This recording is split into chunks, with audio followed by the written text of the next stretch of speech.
Farmer, dumating na po yung aking Aviark. Aviark! Ayan, legit na legit talaga. Tingnan nyo naman, no? Meron pa silang permit.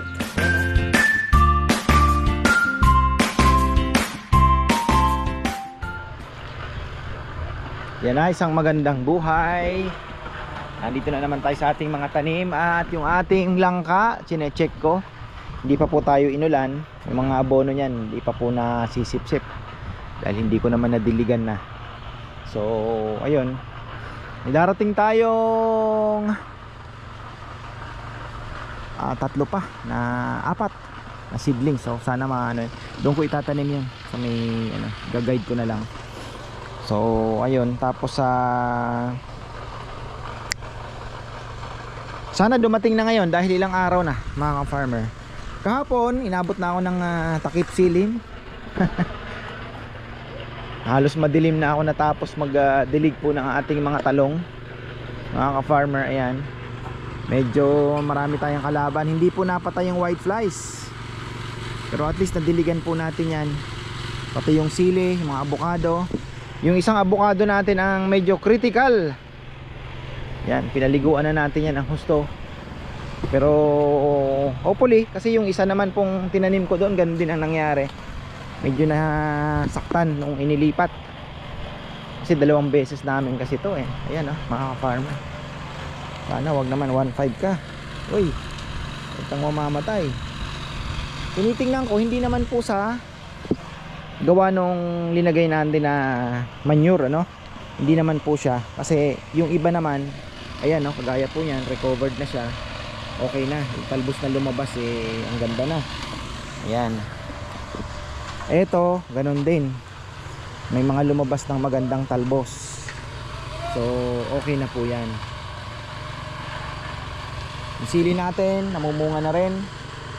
Kaya kaunting kembot na lang po. Eto namang isa, ayan, okay na rin. So, isa na lang po ang ating inaabangan na sana wag naman po madisgrasya. Ayun talagang nalungkot ba? Nalungkot ng gusto. Tay tayo. Sayang to Hindi naman siguro matutugok yan. Tay tayo ng ilang saglit. Sana wag naman po. Yung ating ito nga papaya. Hindi maintindihan Ayan, medyo gumaganda na.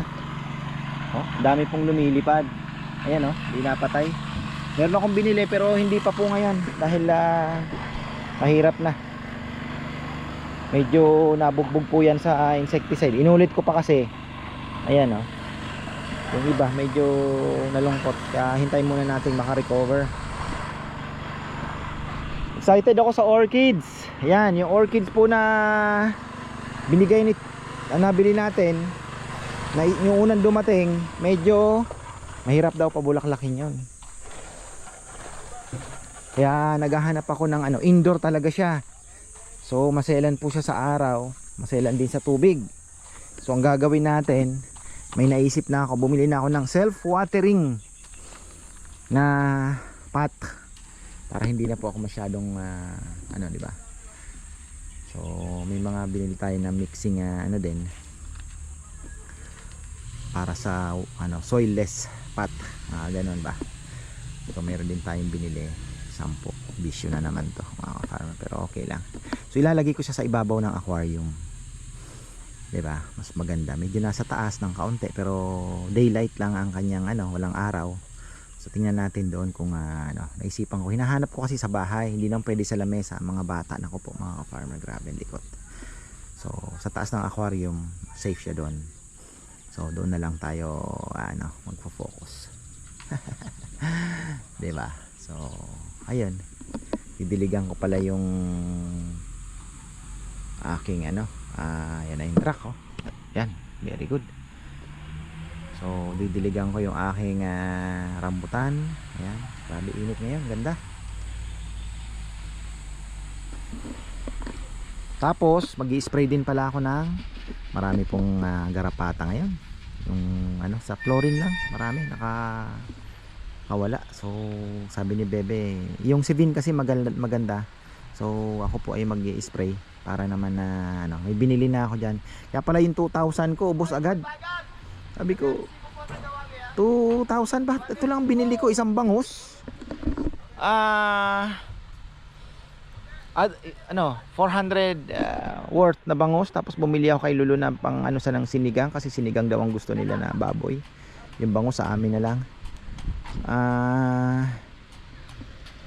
100 pesos na Ricardo. Tapos bumili din ako ng ano. Okay, kasi bumili pala ako ng prutas kay mother. Ayan, kasi dinaanan ko pala siya. Sabi niya, ano gusto mo? Kasi kahapon binili ko siya ng buto-buto. Yung gulugod ng baboy, mga ka-farmer. Favorite ni mother yan. Tawag namin yan sa Bicol is costillas. Yung may mga bone marrow na ano ba, papakuluan niya yon, sa sabawan lang. Radish lang po ang ano, ang nakalagay. So yun ang favorite niyang luto. So yun, binili ko siya kahapon. Kanina nagwawali, sabi ko, ano ma, ang tagal nag-isip, siguro may 1 minuto.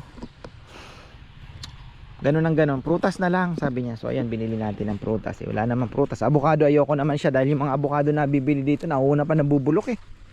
Problema po kasi pinipitas lahat yon. Pagka may mga namamakyaw nga, gaya ni ako, kung syempre ayaw na magtira noon, kukunin lahat sa puno. So hindi lahat po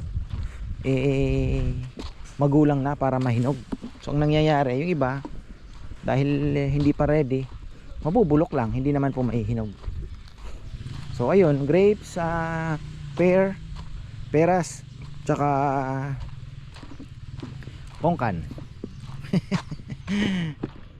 At least pag nanonood siya ng TV, may naangata-ngata na prutas, babaonin sa kwarto. Ay nako, ang aking anak. Ayan mga ka-farmer, dumating na po yung aking aviark.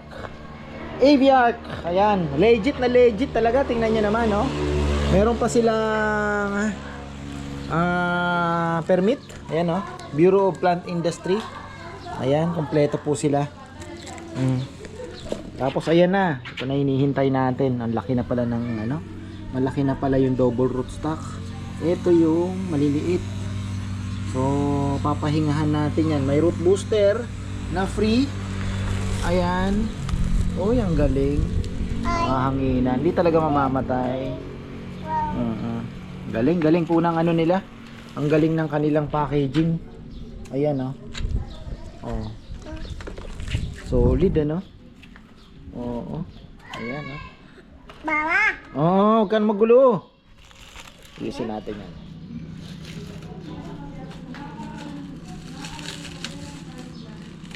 Unboxing tayo. JNT. Nabot din ng ano, 5 araw. Yun. 5 araw din.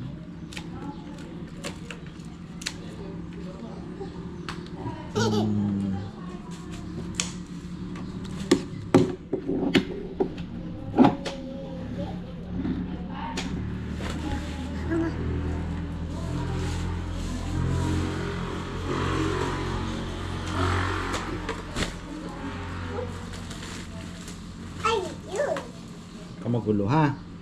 Huwag mong anuhin to. Aviark to, aviark. Para sa iyo to. Pagka namunga.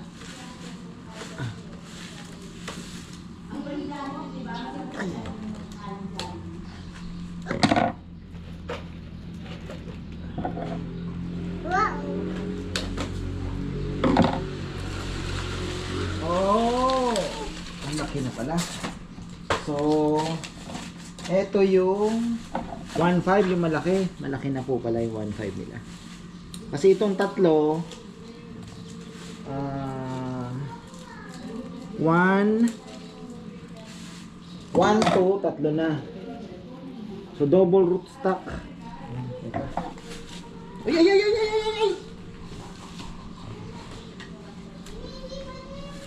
Ayan. Isa, ito po yung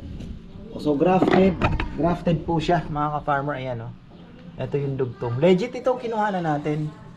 Legit na legit po yan.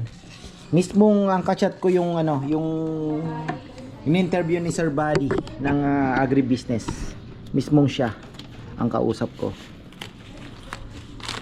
Medyo marami nga lang daw talaga. Tapos merong root booster kasama. Tanong natin kung paano natin i-apply ito. Ayan.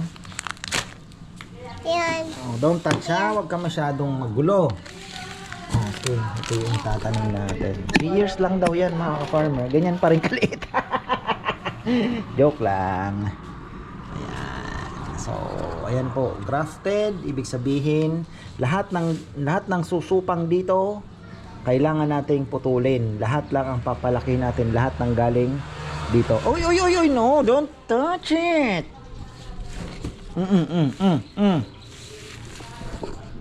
Anak mga ka-farmer, ang gulo. So, ini-egg natin. Tagal kong hinintay ito Ay, maritisan sa labas. Yan, double rootstock. Ay. Kita nyo yung double rootstock? Ibig sabihin, dalawa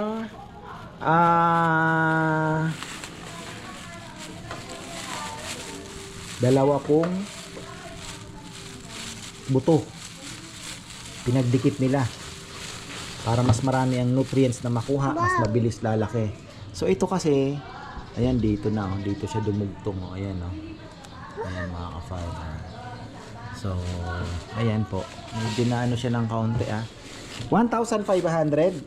Itong tatlo, 1, 2. Don't touch. 1, 2 po yan. So, naka-package. Medyo ano ng kaunti. Ayan, okay. Kahit 5 araw sa biyahe. Ayos. I-message nyo lang po kung gusto nyo bumili nito. I-message nyo lang ang Avia Gold. Basta't nag-ano lang po kayo, nag-search kayo ng tawag dito. Pero 7 days pa pala ito tatanim. Ng Aviark hanapin niyo yung kanilang Facebook page. Marami naman silang mga posts. So, ayun. Ayan po mga ka-farmer. At tinintay pa natin yung orchids. Baka pag dumating papabuksan ko na kay Papem kasi alis po kami. So, at least ito dumating na. At ayos, very good. Ilalayo ko lang sa mga makukulit na bata. Ano lang natin muna sa lilim, shaded area. Ay, so ayan mga ka-farmer, napakaganda. Ayan, tingnan nyo naman Ganda ng Aviark. Yan ito tip ko sa inyo. Huwag nyo na akong gayahin na late nagtanim nito. Yung mga nasa ibang bansa dyan na may lupa na may pagtataniman pa, mag-order na po kayo nito. Papakita ko kung paano ko itatanim na yung maluwang, tapos merong organic matter. At maniwala po kayo, pagka naalagaan ng maigi, 3 years lang, 4 years, meron na po kayong langka na napakasarap. Yung Aviark po, kaya pala sabi ko, ang sarap nung langka sa Davao. Di ba lagi ko pong kinikwento yon mga ka-farmer na. Sabi ko, bebe, hinahanap ko yung langka sa Davao. Yung kung napanood niyo po yung finiture namin, yung prutasan sa Davao. Kumain po kami ng langka. Yun. Ang sarap talaga. Hindi ko makalimutan yun. So, kasi sa Mindanao, puro Aviark na po halos talaga ang tinatanim nila. So ayan, eto sana mga natin, mapabuhay po natin. Ano po ito? 4. Ito 1.5, ito 3, 1.2. 'Di ba? Pero kung may budget po kayo, dito na kayo sa 1.5. Kasi double rootstock siya at mataas na. Ang bilis na po nitong lalaki. 2 to 3 years daw pagka naalagaan mo talaga. Ay nasa magandang klima, ay sure ball mga farmer. Aviark. So ayan, advice ko, pwede na po kayong umorder at ipatanim nyo na lang, paalagaan nyo ng maigi kasi sayang po ang time. Huwag nyo na akong gayahin. Sabagay ako naman po talaga nagtanim pa rin naman, lagi ko sinasabi, kaya lang nga may mga nasasagasaan dahil may mga pangangailangan po tayo na kailangan isakripisyo. Pero ako naman po walang tigil na nagpapalit, pinapalitan ko. Ngayon mga abukado naman ang tinatanim ko. Ngayon itong may kinuha din tayo nito. Ayan, may mga atis tayo dyan. Ano pa ba? Rambutan, may dalawa tayong rambutan na mukhang magtutuloy yung bulaklak. Cross fingers. Niyog, okay na po yung mga niyog natin. Mangga hindi ko pa naitatanim kasi balak namin Si Puroy at si Kongkong balak nilang tirahin yan. So malay natin ano, maputol kasi medyo sabihin mo ng wala naman gaanong gamit at pwede naman pong makapagtanim tayo ng may shade na at the same time namumunga pa. So ayun, kaya lang itong mahogany hindi ko pumapakialaman dahil talagang yan ay sayang naman for ano naman yan, for nature, diba? So the rest ano naman papalitan natin. So ito, 1 week pa daw po yan na nakapahinga muna. Then baka pag tinanim po namin yan, lalagyan ko po ng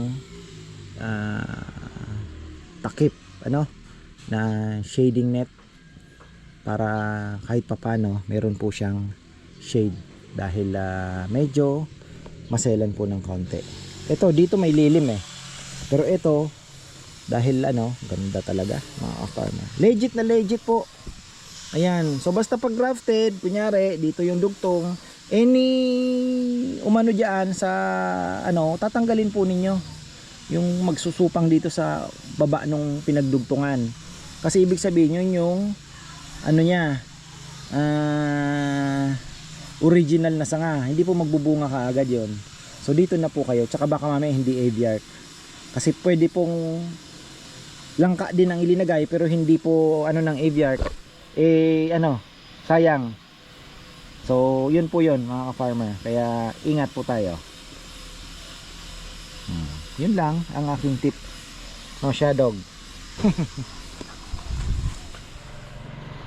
Yan. Bago tayo magtapos, short video lang tayo. Hindi ko alam kung may tutubo dito sa mga siling aking pinunla mga farmer. Dito ko na lang po pinunla dahil nawawalan na ako ng gana doon sa seedling tray. So ito yung siling green na pangsigang. Ngayon ito yung nakko, tingnan nyo yung buwisit talaga nga mga palaka no?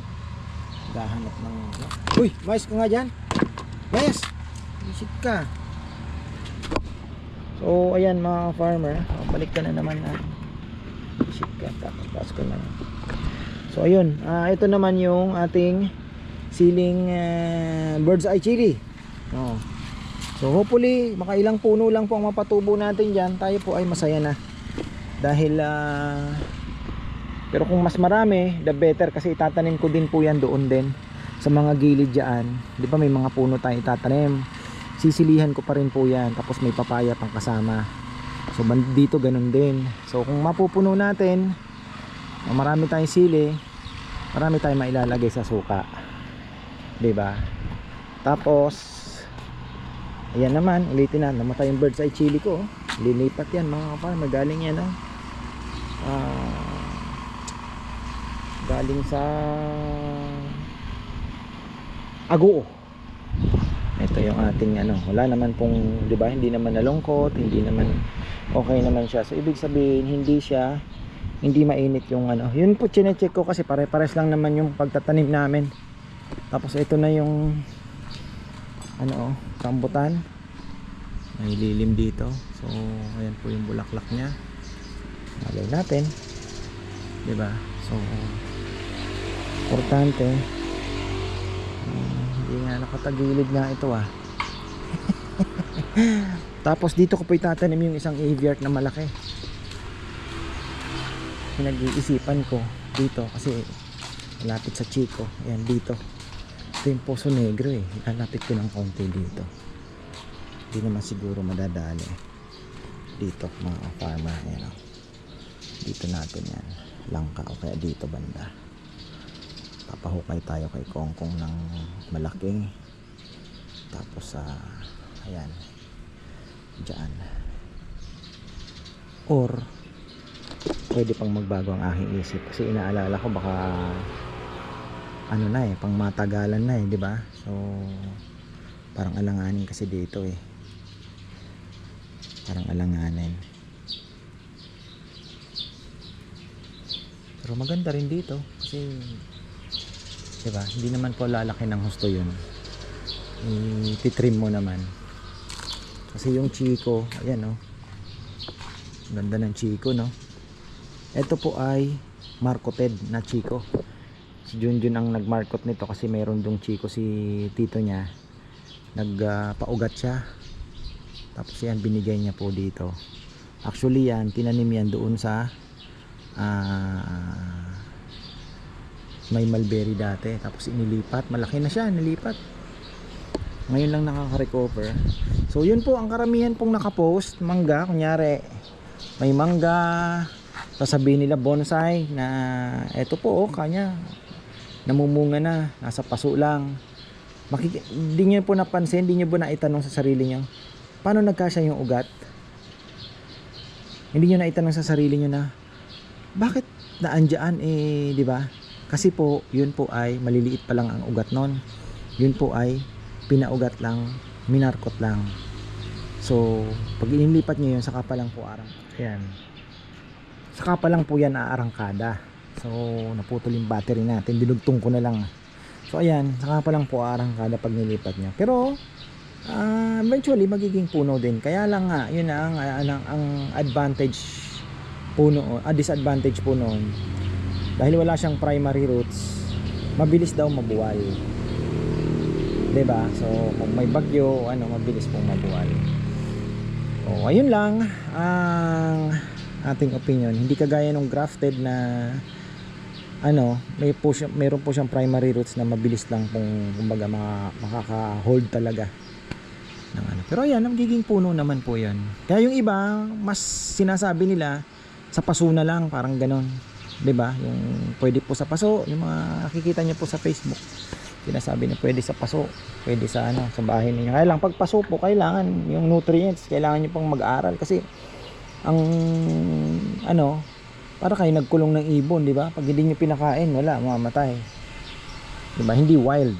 So ayun lang. Yun po ang aking opinion. So ito, kagaya nga nito nasa paso. Hirap pa pag 'di ba? Kalimutan yung diligin, mamamatay. So ayun lang. Tapos na naman tayo mga farmer.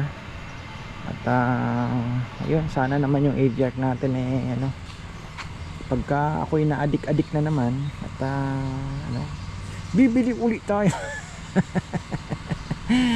ng langka. Sarap kasing sa feeling yung nakakapagpabunga ka ng di ba?